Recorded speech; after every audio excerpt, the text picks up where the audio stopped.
part of the Press Play Podcast Network.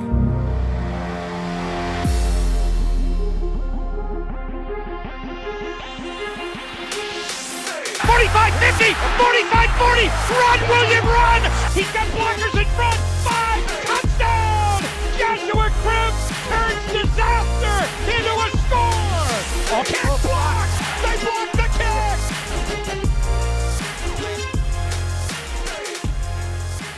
All right, welcome into the Orange is Oranger Cleveland Browns podcast. I'm Holly, that's Tyvis. And Tyvis, this is a big episode because we have a first-time legendary guest to join us to kick off the Browns, the new NFL season. And she is the Cleveland Browns beat writer for Cleveland.com and the Plain Dealer, Browns analyst for WKYC Channel 3, and a Pro Football Hall of Fame selector. She is the GOAT here in Cleveland sports media. Kay Cabot, welcome for your first time on the show. So excited that you are here. Oh, well, wow. What a warm welcome that is. And I have to live up to that, but thank you very much. I have no doubt that you will definitely be living up to that. Tyvis strives to be that. He tells me all the time. So he might need an agent. We're looking. Mary Kay has already looked out for me. You know, she gave me some sound advice about my future. So big things happen. I owe it to Mary Kay. I'm here for you, man.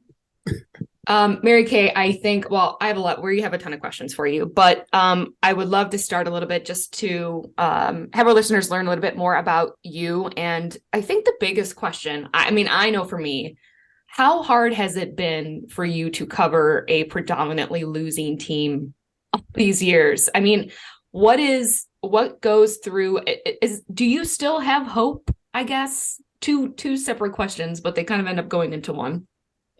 Well, I think in some ways it's, it can be like, when you're a doctor, you somehow remove yourself from the emotion of the patient to the extent that you can. And I think in some ways that's how it is when I cover the Browns. I really kind of take the emotion out of it, even though I was born and raised in Cleveland and everybody in my whole entire life bleeds brown and orange, right? I mean, just from the moment that I was born, but still, because I have this job, I just have to be just objective about the Cleveland Browns and look at it from sort of a bird's eye view and not let myself get caught up in what I would want to happen or how I would feel about a certain situation. So for me, the job has actually been incredibly interesting over the years because, I always joke around and I say, geez, it would be boring to cover the Patriots. They just win all the time. I mean, look, I've got a guy that, floats around on a swan and then puts a wig on and calls himself a pony. I've got the juvenile Jays. I've got Justin Gilbert and Josh Gordon. And, I've had all kinds of things. I mean, every off season, instead of having it be boring like it is over in Pittsburgh, where, geez, they have the same coach every year.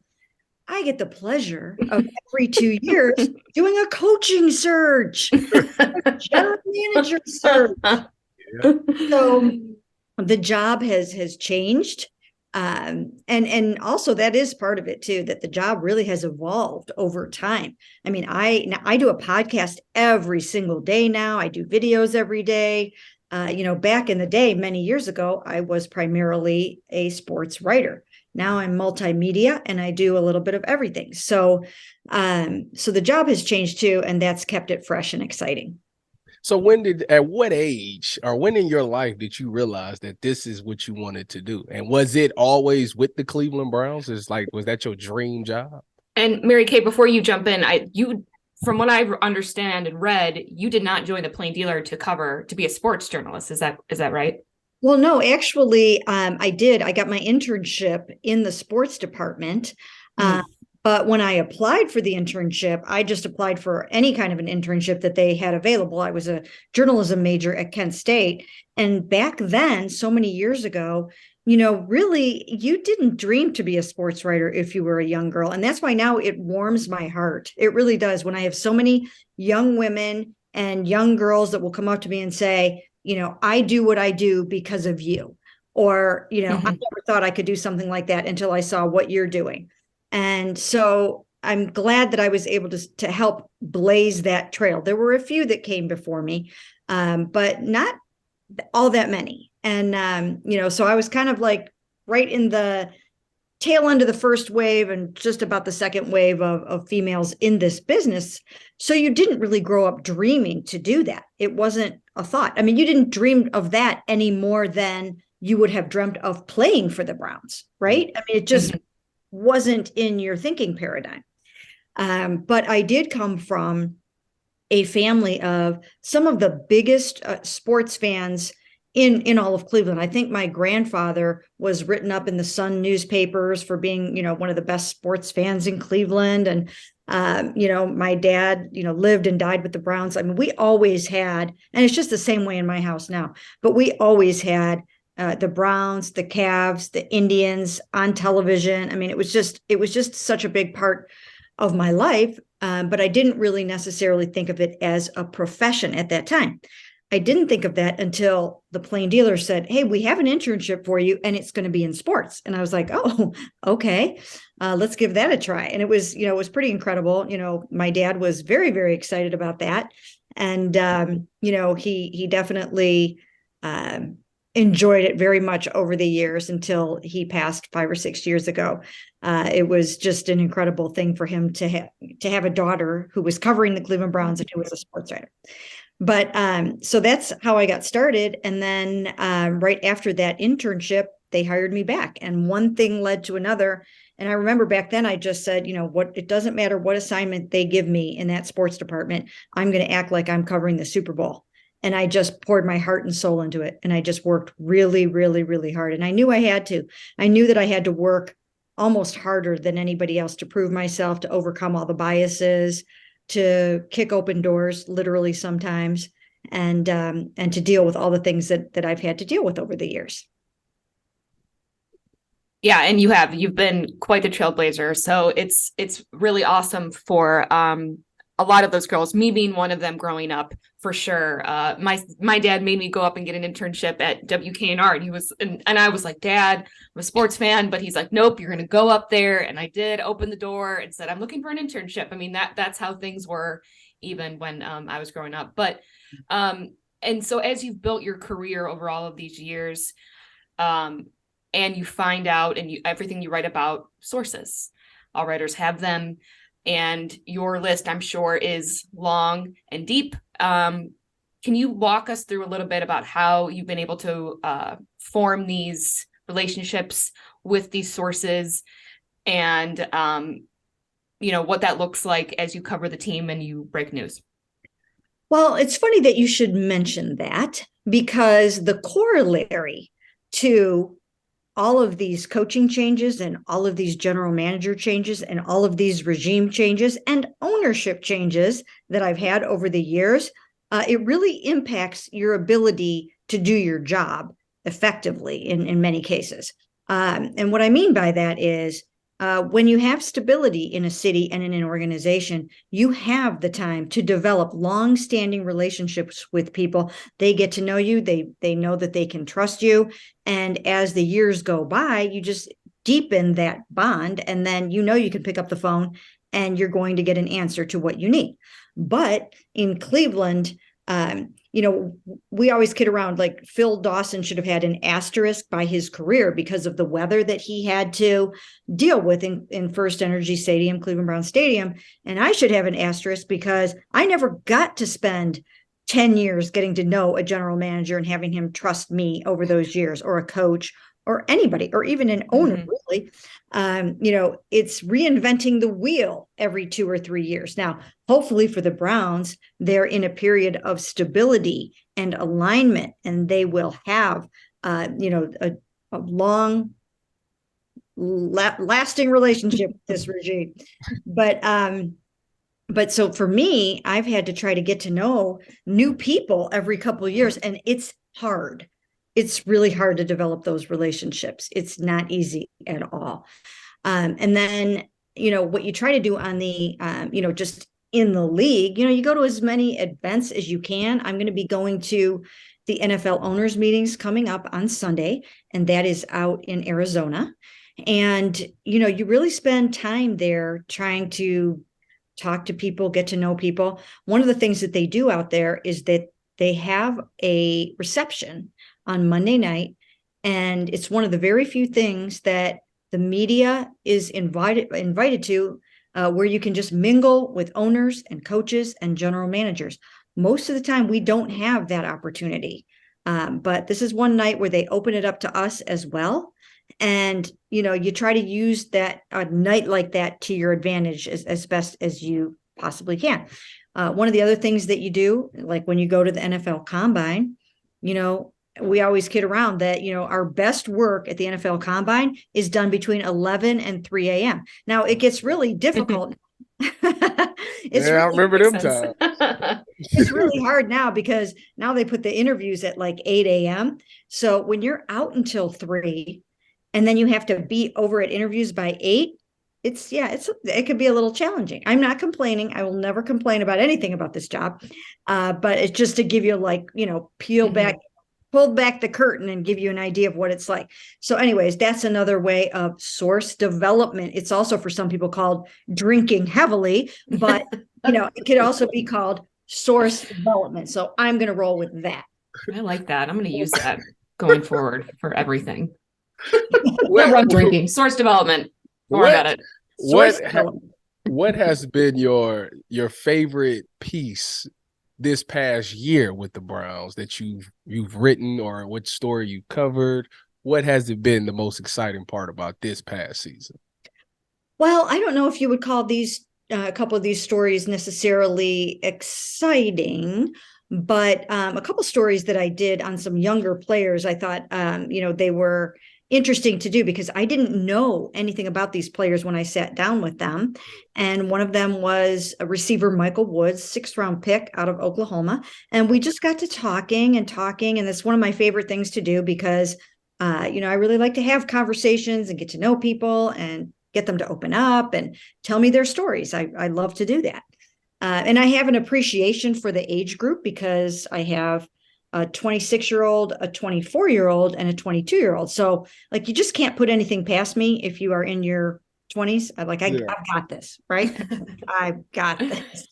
But so two of the stories that I did, number one, the one was with Michael Woods, and we just started talking, and he started to tell me about when he was a young child, when I think he was maybe 4 years old or so. His family was having a pool party in the backyard and nobody could find Michael. And lo and behold, he was at the bottom of the pool. So he was at the bottom of the pool and, near-death experience. And he remembers, seeing himself from above, even though he was that young. Wow. So he told me that whole story. And then I wanted to hear more. So I got on the phone with his mom and she filled in all the blanks. And she was fabulous. She filled in all the blanks of just, the horror of that happening and almost losing him and everything that he went through. And it actually, because he did kind of, see the light and everything, even though he was so young, he's been a faithful religious person ever since then. I mean, even from that little boy having that happen to him. So that was a really cool story. And then there was something about Martin Emerson Jr. that I just felt like, Martin, you got a story behind those eyes. I just could tell.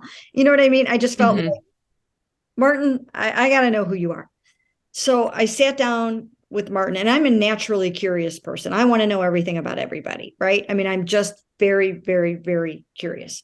So I sat down with Martin, and I didn't know anything about his past, really, because there wasn't much out there. There really weren't any, feature-y stories about him. And so I started talking to him, and one of the first things that he said was, that his dad was in prison when he was a young boy.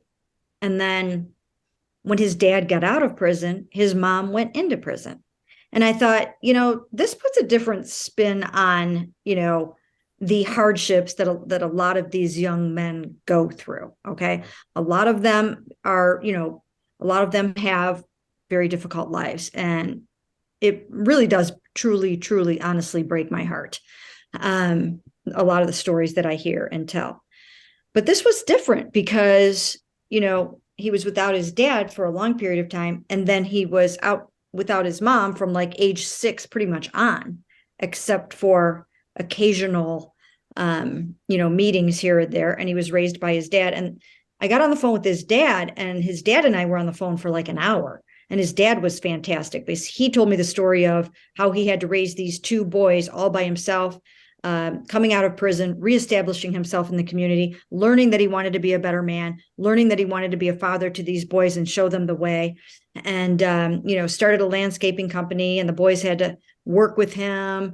And, it's just a story of overcoming that. I mean, they didn't have a lot, but, they had enough, and he worked really hard to provide for his sons and taught them work ethic. And I just thought it was a really nice story. And it was an opportunity to get to know Martin, and I really like those 2 guys. I mean, those 2 young guys will always probably have a special place as I watch them go through their careers in my heart. Really, that's interesting. It is. I kind of feel like I remember the Michael Wood story now that you're telling it. I think I remember hearing and reading about it because that's fascinating. On the other end of that, not to go negative, but I am curious, what is it like for you when you're put down for something? I mean, the Baker Mayfield, tweeting something about how it was false. I'm not your puppet, whatever he said, a bunch of BS. But and you stood by your story, which I admired, and I know a lot of other fellow journalists and writers probably felt the exact same way. What do you do when deep down your information is correct and your integrity is put into question like that from such a polarizing athlete person? Well, the first thing that you always have to do is the right thing, right? Which is what I always try to do. I always make sure that the information that I'm putting out there is accurate. And you would not last in this business as long as I have if you're getting it wrong, or if you're misquoting someone, or if you're writing something that's completely inaccurate. So I always try to get it right. Now, you're not going to be perfect all the time, but you do the best you can to get it right. And I would say that in some ways I'm even kind of conservative, because sometimes I know things and I, kind of hold back writing them until I'm very sure, or I want to make sure that I'm, that the person who told me is really 100% fine with it. And there's a minefield that you have to walk through. It's a very, very delicate balance that you have to find. But if you look back at that particular situation that you're talking about, so the interesting thing about that is that the column that I wrote was basically a pro Baker column. It was really talking about all the different extenuating circumstances that he had that season, including, Jed Wills had an ankle injury and wasn't himself. And, the Odell Beckham Jr. thing. I mean, there were just a lot of things that went on that year that sort of kind of made it an extra difficult year for him. And I kind of delineated all of those things in that column. But by that time, he had gotten to the point, and I knew this because I had been talking to people about it for probably about 6-7 weeks at that time when I wrote this, that he was getting so disillusioned that something was going to have to change. And that if his relationship with Kevin didn't change and they didn't get to a point where they were communicating more effectively with each other, or Baker didn't feel like he was getting through to him, or things didn't change offensively for him, that he and his camp would sit down, put their heads together, and decide if maybe they would request a trade. And that was like in the 18th paragraph. Well, what happened with that particular story is somebody from, I think it was Barstool, like some blog picked it up. And a lot of times when someone aggregates your story, they don't get it right. Now, I take extreme care to get it right, but somebody that aggregates what I write doesn't always portray it the way that I did, doesn't take the tender, loving care that I do to put it together, right? I mean, somebody today on Instagram, I got a notification on Instagram where somebody said, Mary Kay Cabot said the Browns have no interest in DeAndre Hopkins. Well, guess what? I never said that. So I actually had to message this person and say, I never said that. Okay. So like, and I got an apology from the person, but I think that was Josina Anderson that actually said that to her. Yes, it was. It was just, Wow. and she didn't even say it that definitively. She said like, at this time, it doesn't seem like the Browns are trying to trade for DeAndre. Like she even kind of softened the edges of it a little bit. But, this person just went straight with Browns are not interested, have no interest in DeAndre Hopkins. Mary Kay Cabot said, no, I didn't. And no, Josina didn't either, really.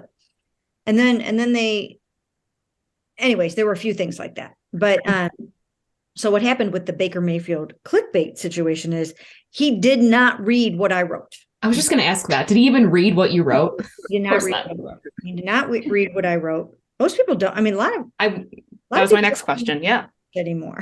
But anyways, so he did not read. I was told point blank from someone who supposedly knows that he did not read that. He read that aggregation, and it was somebody took this chunk out of my story and put a headline on it and blew it out and blah blah blah. But the funny part about it was that when Baker tweeted that this is clickbait, and he said something to the effect of don't put words in my mouth to put food on your table. Which I came home that night and my son said, Mom, Baker should know you haven't put the food on the table in 25 years. Yeah. So at some point I tweeted that out because I just thought that was so funny. I mean, you have to laugh through these. Oh, yeah. Right. So I did not, even though the wrath of the world came down upon me because of his clickbait tweet, I just tried to stay off social media. I stayed out of the mentions, and I just tried not to let it get to me. Because if you do let it get to you, it could really impact your emotions and your feelings, and it's really not worth it. Okay. It's just not worth it in the world of social media. I knew what I wrote was completely 100% accurate. And in the end, guess what happened? They asked to be traded, right? The camp put their heads together and Baker asked to be traded, just like I had predicted several months before would happen, right? But generally, you don't get vindicated in those situations. I mean, in the court of public opinion, you basically do. But, it's not like Baker was ever going to come back and say, oh, hey, by the way, sorry about that whole clickbait thing, right? I mean, that's not going to happen. But the other thing is, I get it a lot worse than a lot of other people. And it's not just because I'm a female. That is not the only reason. And I mean, that is a factor, but that's not the only reason.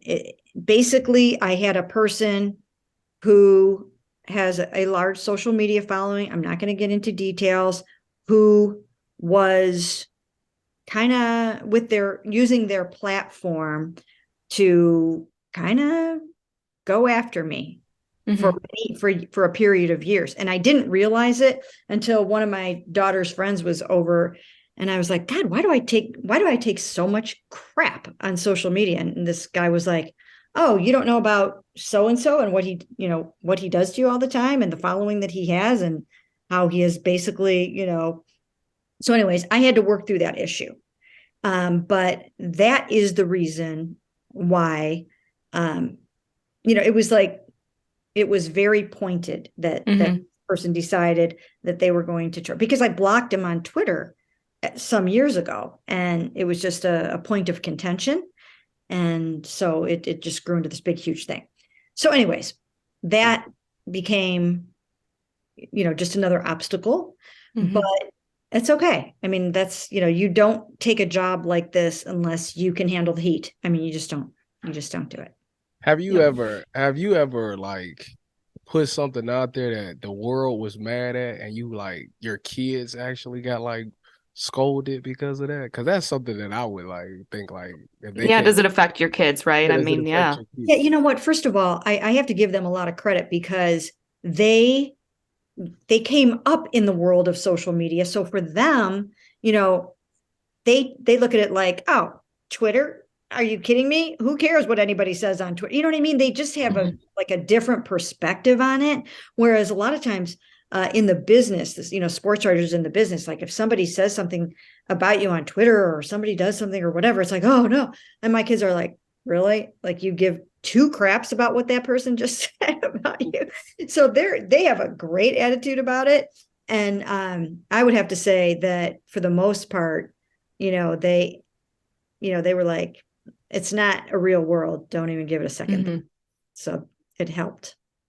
Very wise, those kids. Would come in handy at some point in my life. Right. I have one more question for you.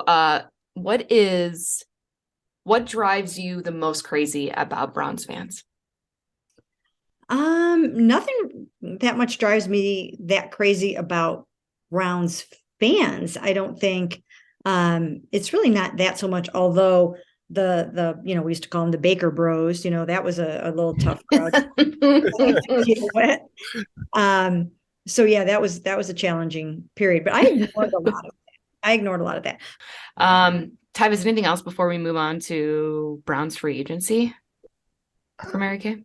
No, yeah, we can go ahead and get to the free agency. Get to the fun stuff, because what we've been doing isn't fun, right? All right, we're going to take a quick break, and when we come back, we're going to talk to Mary Kay about the 2023 Browns.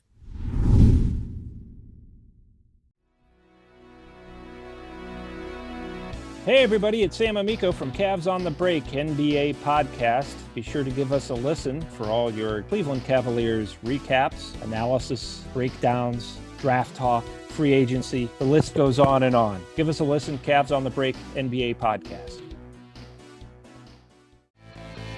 Looking for new insights on the Cleveland sports scene with a unique side of Cleveland sports history?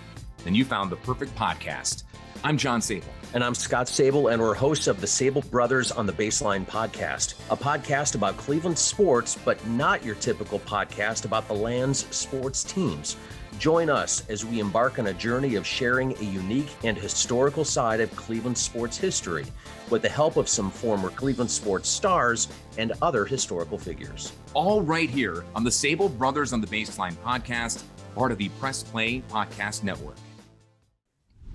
All right, we are back on the Orange is Oranger. I am Holly, that is Tyvis, and we have Mary Kay Cabot as our guest tonight. Mary Kay just went through some really awesome stories and lots of different sharing about her career as she has come up and made her way. And now we're going to talk about some fun stuff, the effervescent changing Cleveland Browns every year that keeps her job so interesting. Browns 2023 season is here. And Mary Kay, this is the time of the year where every single franchise, of course, is trying to add the right pieces to make that championship run. But as we know, we never know how good or bad they're going to be until we actually see them in action. And the Browns right now have made a lot of moves. I believe you gave them a B on your podcast this week. But this is what we seem to always win. We always seem to win the most. Like, I think we won the most improved so far. I think ESPN has put out we're the most improved team in the offseason. I'm really sick of winning these type of things. They said that. We're always good. Yeah, we're always good on paper. And so why does it not translate? Well, because the Browns haven't had a quarterback yet. They haven't had a quarterback since they came back in 1999. Now they have a quarterback. So let's see what they can do. Let's see what Kevin Stefanski can do. I mean, that's what you need to have. Baker had his good year in 2020.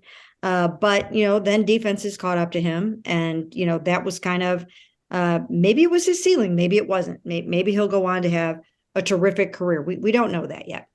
But they really haven't had that consistent, good quarterback with the elite skill set that they have now. So now they're on the clock. Now it's time. And, they've got to put all the pieces together. They've got to make sure that they get the right offense for him, and he's got to get up to speed fast, and they have to add that other receiver. But once they do all that, there are no more excuses. They've got to go out with Deshaun Watson, and they've got to win, and they've got to win big. What do you have to say about the special teams? You know, first of all, I'm a huge fan of the special team pieces that they've acquired. I mean, they got Mike, then today they signed a linebacker from Chicago. I think his name is Matthew Adams. They went and got Bubba Ventrone as the coordinator. What do you have to say about all these pieces? And do you think that this special teams will make a huge impact next season? I really do. I really do. First of all, I mean, Bubba was just a fantastic acquisition. To be able to hire Bubba Ventrone as the Browns special teams coordinator, that is knocking it out of the park if there ever was a move to make. So good for him. Welcome back to Cleveland, Bubba. He's going to be fantastic. He knows what he's looking for in special teams players. They need to bring the heat. They need to bring the fire. I was watching a interview with the new cornerback, Mike Ford from the Atlanta Falcons yesterday. And he just seems like that, run through a wall, passionate kind of guy, fire up the fans, fire up your teammates, get the ball back for your offense, just a guy that I really think is going to be kind of like Bubba was when he played. And you need that. You just need that energy on special teams. And I think it will be an asset this year when, for the most part, over the last 4 or 5 years, it's been a liability, and there's no excuse for that. And I think they're going to get it turned around. Who is your favorite re-signing that you're happy to have back? I mean, for me, Sione Takitaki, I'm really happy to have back. He had a great year last year for the injury. So who's your favorite, I guess, or happy that we've re-signed? They haven't really re-signed all that many guys, but I think one that I think is really going to be very, very helpful and beneficial is Ethan Posick. I mean, if you don't have a center, you're going to struggle, and they really need to hit the ground running with Deshaun Watson. So to be able to get him back, I think was absolutely huge. They did not think that was going to happen. They thought he would be gone. They were pleasantly surprised by that. And I think that's going to be one of the biggest signings of the offseason. Man, I like it. Ethan definitely came in and was very solid. Are you sad? Are you sad to see Jacoby Brissett go and possibly Anthony Walker? Definitely sad to see Jacoby go, because anytime you have a guy like that in the locker room, he keeps things light. He makes everybody laugh. He kind of holds it together. There are so few true great leaders in the NFL. Jacoby's a great leader, and so is Anthony Walker. Those two guys are really great leaders. So if they're both going to be gone, hopefully for the Browns, they will be able to replace the leadership, because that's so vitally important. I think Anthony has a pretty decent chance of coming back. He did not end up signing with the Commanders. So he's still out there, and I think they just kind of have to set the price and maybe get the money right, but hopefully he'll be back. What's the next fill? Is it wide receiver? Do you think, I mean, I know you've been asked this a bunch of times, but do you really think it's going to be you really think deep down, is it going to be a big name? Is it going to be, are we going to go someone through the draft? I mean, what's your gut if you had to make a decision today? You know what? Shortly before I came on here, maybe an hour or two before I came on, I posted that they have not closed the door on trading for Broncos wide receiver Jerry Jeudy. Even though they don't have the first round pick, and ideally in a perfect world, the Broncos, if they are going to trade Jeudy, they really would like to have a first round pick. That's my cat Shelby talking here in the background. Sorry about that. She likes Jerry Jeudy too, so yeah. That's good. So that's still out there. That's still going to happen. And it just seems to me like if the Browns have their sights set on someone like that, I don't think they're going to give up very easily. I think they're going to see what they can do to try to make that happen. Now, will the Broncos trade him? I don't know. I don't know if they will or not, because they have a new coach, and, they might want to hang on to him. But I don't think they're going to give up on that one. And if they don't get someone like that, then I think they're going to have to look in the draft or continue to look in the trade market to try to find someone that can come in here and really help Deshaun. I like it. I think that has definitely had Twitter buzzing today about this. Brown and Greg Newsome, and I'm just like, whoo, that's a that's a lot. But I understand, why why the Broncos will want Greg Newsome, because they do need corners. But Steve, speaking of the defensive side of the ball, obviously the Browns have a new DC. What was your thoughts on Joe Woods, and is this the right hire in Jim Schwartz? Yeah, you know what? I liked Joe Woods a lot, especially, as a person. He was a great guy, and I thought he had a lot of extenuating circumstances. I think it was hard to tell. Did he just not have the right talent? Was it hard to stop the run because they didn't have defensive tackles? I mean, personnel sometimes makes a unit, and I don't think he had everything he needed to get the job done. So we'll find out as we go along a little bit more about that. But certainly Jim Schwartz has more to work with at defensive tackle than Joe Woods did. I mean, I would have liked to have seen what Joe Woods could have done with a Dalvin Tomlinson and some of these other guys that are coming in.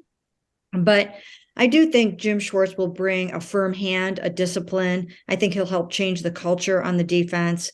I don't think you'll get away with much. I mean, you guys probably saw, speaking of finding yourself in the eye of the storm, Jadeveon Clowney, took himself out of a football game on 1st and 2nd down last year, and I don't think anything like that will happen under Jim Schwartz. I don't think he'll tolerate it. And if something like that does happen, then, I would imagine that player will be dealt with in a little bit of a harsher fashion than he was. He really only missed the first series of the next game.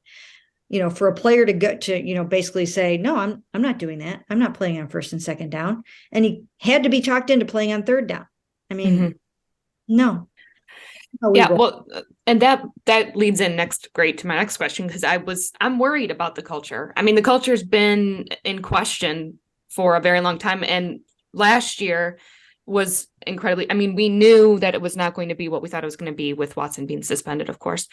But with the great year that Baker had, that only sets us up, right, for more heartbreak when we do play bad, right? If we don't perform, our hopes are already down, right? But when you start winning, that's where you get excited, and it hurts even more when that's let down. And the culture has clearly been an issue, especially last year, with a perfect example of Clowney making that decision and there not really being any consequences for his actions.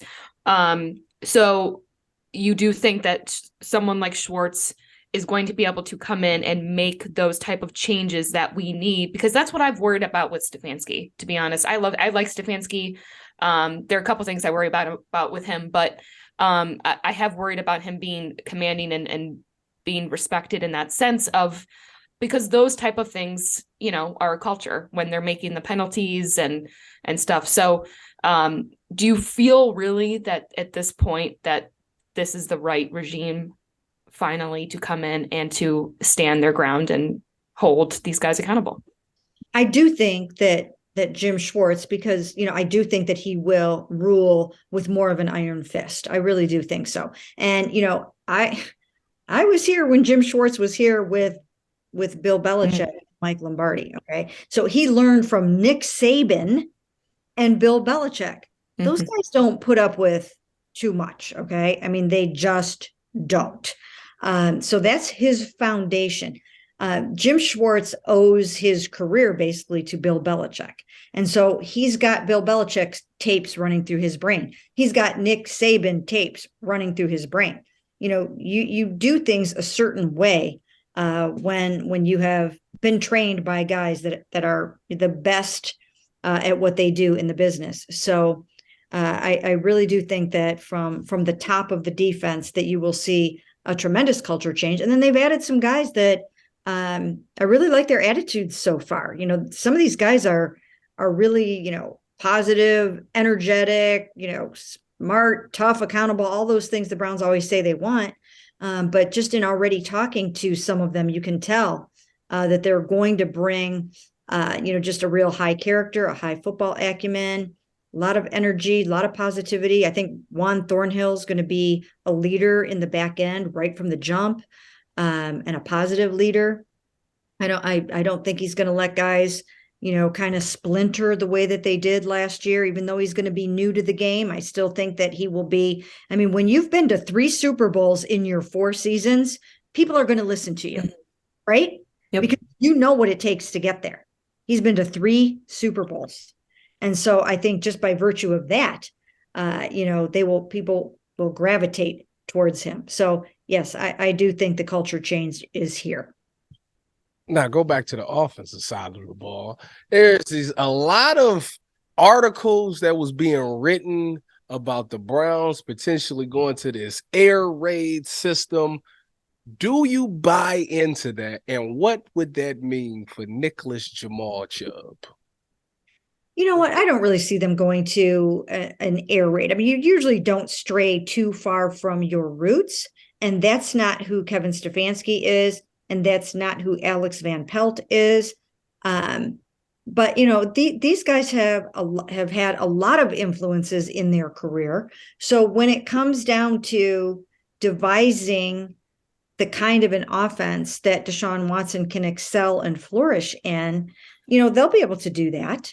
But I don't think it's going to be Todd Monken coming in here and running the air raid, per se. I think there will be, elements of college schemes, but that's happening all over the NFL. I still think you'll see plenty of, play action, run game, and they will not overlook Nick Chubb. He will still be a very big part of this offense. Deshaun, what thoughts overall from last year with the 6 games? Are you worried?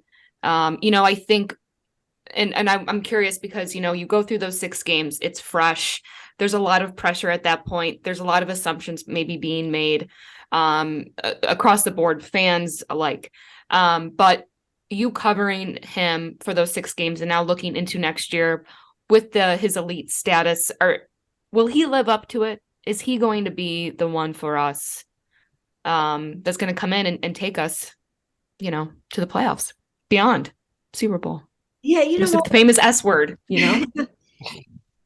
I think he has the potential to do so. I think he's got the skill set to do so. A lot of things have to come together. I mean, whenever when you hear Patrick Mahomes talk, he attributes a lot of his success to Andy Reid and, the synergy that those two guys have together. So it's going to have to be like that between Deshaun and Kevin Stefanski. I mean, these guys are going to have to find their mojo together. They're going to have to find what works and what clicks. They're going to have to be able to communicate with each other very effectively. They're going to have to put their cards on the table. They're going to have to, be open about everything. And, as long as they can do all of that together, then I think they'll be okay. The thing is that it's not like they're going to start out in the opener next year as a well-oiled machine that they've been all together for 5 years, like some of these teams, right? It's not going to be like that. I mean, they're going to be a work in progress as they put this new product out onto the field in the first quarter of the season. It takes that long to figure out, who's going to have the hot hand and who's going to be, is Jordan Akins going to be the guy you're going to go to in the red zone, or is it going to be David Njoku? And where do you put the ball on this guy's body in this situation on a fade or whatever? I mean, it takes a long time to work out the nuances and have it be, like it's been going on like this forever. It takes time. I got a question for the wide receiver, for the third wide receiver. Obviously, Amari Cooper and DPJ is pretty much set in stone. It's that third option. And if they don't acquire a Jerry Jeudy and they do go somebody in the draft, which is probably, likely as well, what does that say for guys like David Bell, Michael Woods?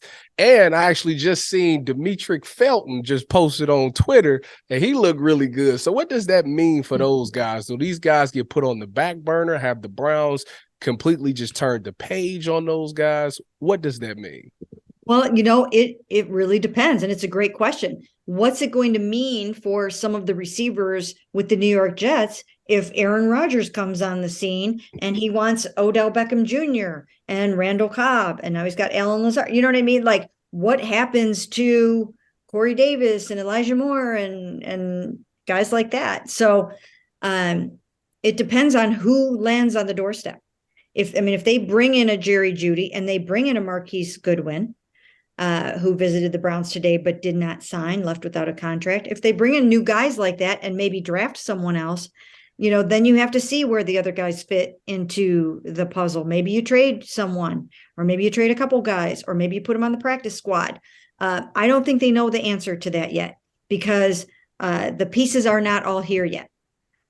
When April is over with and the draft is over with and you look into the receiver room and you see who's there, it will start to take shape. But right now, it's a work in progress. I think that there's some good young developmental pieces, and they have the potential to stick around and be really good.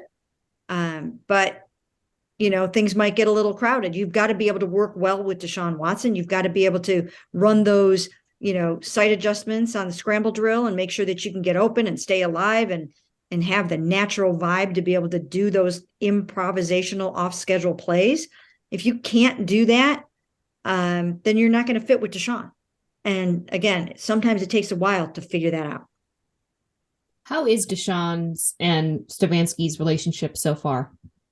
So far, so good, but they haven't been together long. There's just not a big sample size. They really have only been together for 6 games.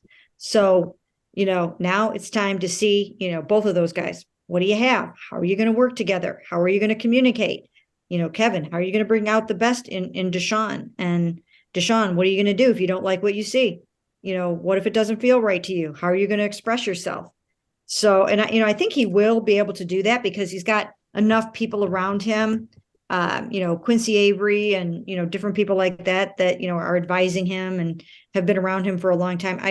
If something isn't right in terms of how Deshaun is feeling about something, I don't think that's going to get buried under the surface like it did with Baker Mayfield for most of that year and then just come exploding like a volcano at a certain point. I think it will be dealt with as they move along throughout the season. How do you feel about Kevin Stefanski going on his media tour? I seen he doing podcasts. He went to Came ESPN. to our studios, yeah. Came to ESPN Cleveland studio. Mm-hmm. We got to say about him. He's opening up. How does that make you feel? It's good for him. I know he's got a really good personality, and I think it's great for him to show it. And, it's really hard to do that when you're sitting in front of a microphone, in front of a room, and looking out at this sea of faces, and nobody can ask 2 questions in a row. You can barely get 1 question in. You can't get into the flow of an interview. It's completely different to sit with someone on a podcast and have a conversation than it is to get pelted with questions in the front of a room. So good for him that he's done some of that. I think Browns fans will like him better when they get to know him a little bit more. So I think it's good. Yeah, definitely. He's definitely come off as a better guy. A lot of people are, they behind him after these couple of podcasts and this ESPN Cleveland tour. He's doing good for himself. I'm happy for him. Is he calling the plays next year, Mary Kay? Yes, he's still going to call the plays. And I think that's smart. I mean, you don't want to get Deshaun Watson and then not call the plays. Let him see what he can do with Deshaun Watson. Everybody wants him to give that up, right? When the getting is getting good. So I wouldn't give it up yet if I were him. Do you think he's on a hot seat? I really don't. And maybe that's just because I'm sort of a positive thinker by nature. So I don't think going into a full season with Deshaun Watson, that just doesn't say hot seat to me. That says, hot team probably, potentially. So is Andrew Berry on the hot seat? Again, I don't think so. I think he's had a really good free agency. I think this has been a really, really good free agency. And I think that, and they're not done yet. And, let's see how it all comes together this year. Again, it's the first time this regime has really had a quarterback with no limitations who can do anything. All right, Mary Kay, we always end every episode with our predictions when we're in season, right? So you're going to kick off our predictions for the season. So season starts tomorrow. Roster as is. Roster as is. Let's do that. Season starts tomorrow. Roster as is. Browns record. Oh my goodness. You're going to make me do this before they have Jerry Jeudy and before they have. Yeah, I'll let you do both. So right now, and then starting, they get the pieces that they need. Right now, if I had to pick a record, I would go somewhere between probably like 10 and 11 victories is where I probably would go. Mm-hmm. So, yeah, I think they're going to be a playoff contender this year if Deshaun stays healthy for the year. Mm-hmm. So if it all comes together the way that it should, they should be able to win 11 games and make the playoffs. So I'll roll with that for now, but I reserve the right to change that. No, your lips to God's ears. Let's hope that this is where we end up. Mm-hmm.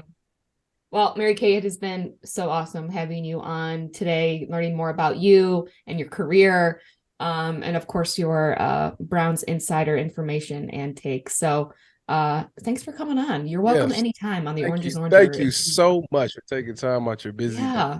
We truly appreciate it, and we had so much fun. We know you're a walking, living legend. We're just honored to be in your presence, and we just wish you nothing but the best. We know you at the Hall of Fame career already, so just why not be the best to ever do it? I think that's what's left. And finally, you were able to make it onto the Orange is Oranger. I mean, after all of this for your career, here you are. You're ending, right? 2023, full circle. Well, one of the things that I always really like to do when I can is to help others in the business achieve their dreams and goals. And if I did any little tiny bit of that with this, then I'm honored and happy to be able to do it. So you guys have been great. Your questions were great, and it was lots of fun, and I was happy to be here. Thank you. Right. We appreciate We'd love to have you on when the season is getting hot too, and we can talk about where we were back here on March 21st. So, all right, that has been Mary Kay Cabot. I'm Holly Wetzel. That is Tyvis Powell. This is the Orange is Orange Cleveland Browns podcast. And Tyvis, take us out. Go ahead. I know you want to do it. Give us a big one. Give us a big one. It's been a while since it's been a while. So start. We got some some nice pieces in free agency. So right now I'm feeling very jipper, and I can say with a smile on my face, go Browns.